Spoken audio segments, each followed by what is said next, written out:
Hi, my name is Molly Golden. I'm the president and founder of Gumma Mink. I'm so glad to join you here on the Primrose Dr. Z and Friends blog. And this week I've got 3 tips to help you have an organized Halloween with your little ones later this week. First and foremost, be mindful of the schedule.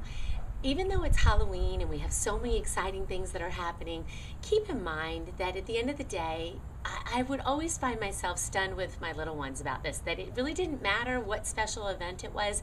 They still needed their nap. They still needed to go to bed on time. They still needed to have their schedule. So keep your schedule in mind and do everything you can to work your special events around that schedule.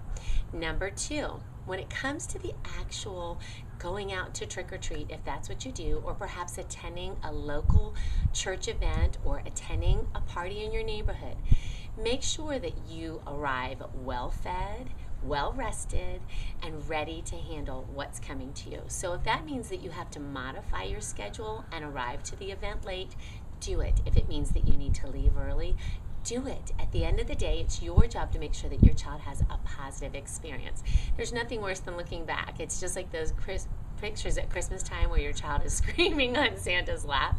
Try to make sure that there's no pictures, or that all the pictures you have to pick from this Halloween aren't always crying.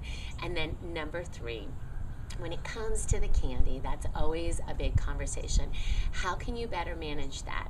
Well, one thing you can do is sit down with your child before and pick a few recipes that might involve favorite candies, so that when you go through and sort that candy and you put it away in a special place and you talk about how often you might eat that candy, maybe 1 piece a day or maybe once a week, whatever works for your family, you could also have it be a treasure hunt where you're pulling out pieces of candy to go towards making a recipe for a later time.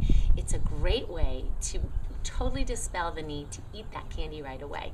And when we're talking about little ones, of course, we don't want to forget that they don't know how to necessarily self-regulate that yet. So those are my 3 tips for you this Halloween season.